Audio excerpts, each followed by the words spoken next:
ये प्रतीक जी, और आप बहुत सीनियर जर्नलिस्ट हैं। हम जो है अपनी जो राजनीतिक जो भी वो कैंपेन करते हैं, उसके पहले हम एक नहीं कई बार यात्रा निकाल चुके हैं और आडवाणी जी ने 5 यात्राएँ निकाली और पूरे देश का भ्रमण किया उन्होंने।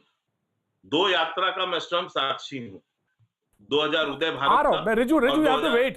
Riju you have to 2010 wait मैं आ रहा हूं। आई विल गिव दो you chance. I will give you chance. Right. 2010 का जो ब्लैक मनी पर जो यात्रा थी, उसका मैं प्रभारी भी रह चुका हूँ, मीडिया का। तो यात्रा करना, और यही नहीं, जब उत्तर प्रदेश में चुनाव हुए थे प्रतीक जी, आपको ध्यान होगा, ऐसे ही हमने 5 यात्राएं उत्तर प्रदेश में भी निकाली थी। समाजवादी पार्टी की सरकार थी और हमें कहीं पर ऐसी स्थिति नहीं बनी थी कि कोई जो है राजनीतिक यात्राओं को रोका। ये पहली सरकार पश्चिम बंगाल की एक ऐसी सरकार है जिसको हर यात्रा के हर अगले दिन उसको ये यानी दिक्कत है, कभी उसको अड़ंगा लगाना है, परमिशन नहीं देना है, रास्ता ये है। कुल मिला के वो किसी तरह से जो घबराहट है उनके अंदर कि यदि ये यात्रा निकल गई और जनजागरण हुआ, तो जो 15 लाख वोट का डिफरेंस हमारे और इनके बीच के अंदर है, कुल 15 लाख वोट का प्रतीक। मैं अभी आपको आंकड़े कहेंगे तो सब बता दूंगा। नहीं मैं समझ गया। 18-19 का कैलकुलेशन है आपका, मैं समझ गया। हाँ, मैं और इसमें कुल 15 लाख के वोट का अंतर है। तो ये 15 लाख जो है ये 50 लाख से ऊपर के डिफरेंस को क्रॉस वो कर जाए। तो इनको ये इसकी बात का जो है बहुत बड़ा डर है ममता जी। इसीलिए ये समय समय पर भाजपा पर विरोध, मैं 3-4 दिनों से इनको भी, दत्ता जी को भी सुनता हूं। ये कभी सांप्रदायिक वो यात्रा होगी, दंगा होगा, ये होगा, इस तरह की भ्रांति फैला फैला के तरह तरह का, और ये किसी तरह से इस परिवर्तन यात्रा को रोकने की भरपूर कोशिश कर रहे हैं।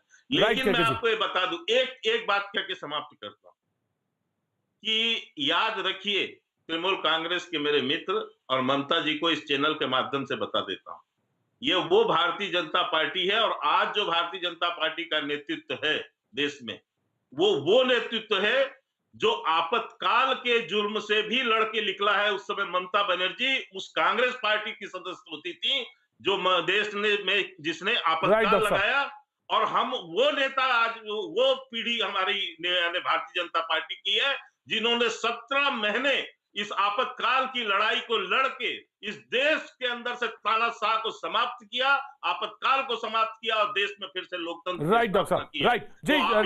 रिजू बहुत जल्दी क्विक देन मैं, ठीक है, वेरी क्विक देन मैं कांग्रेस एंड देन लेफ्ट वाली, वेरी क्विक। मैं उनके 4 जवाबों को, उन्होंने बोला काला धन। अरे बाबा, आप लोग तो विजय माल्या को अभी ला नहीं पाए, काला धन की बात आप मत कीजिए। क्या हुआ था यात्रा करके? कोई फायदा नहीं हुआ। दूसरा, आपने आडवाणी जी का यात्रा के बारे में बोला। आडवाणी जी का 1990 की यात्रा के बाद लाखों मासूमों की जानें चली गई, पूरा देश वो दृश्य आज भी याद है उनको। आपने बोला जन जागरण। हाँ, जन जागरण हुआ है इस देश में आप लोगों की वजह से। 5 लाख किसान अभी भी दिल्ली में बैठा है, सरकारी बैंक निजीकरण की वजह से रोड पे आ रहे हैं, और 200 किसान अभी भी शहीद हो गए। ये जन जागरण किया आप लोगों ने। और रहा बात आपने कि आपातकालीन कालों में आपने आंदोलन किया, तो बहुत अच्छी बात बोला है डॉक्टर साहब आपने। आज आपने ही स्वीकार कर लिया कि आप लोग भी आंदोलन जीवी है, और आंदोलन करके ही आज अपनी सत्ता की रोटी सेक रहे हैं। जी रिजू दत्ता, मैं समझ गया आपने जिधर कहा। ममता काले हाथ उठा, ममता एक रिस्पांस, फिर मैं आमिर हैदर ज़ैदी के बाद ममता जी का। जी बिल्कुल। जी धन्यवाद प्रतीक जी। देखिए, ऐसा है कि ये मुंह और मसूर की दाल वाली बात हो गई है। जब से मैं ये तृणमूल वाले अपने बंधु की बात सुन रही हूँ, ये बात कर रहे हैं कि धार्मिकता के आधार पर वहां पर एक रैली निकाली जा रही है।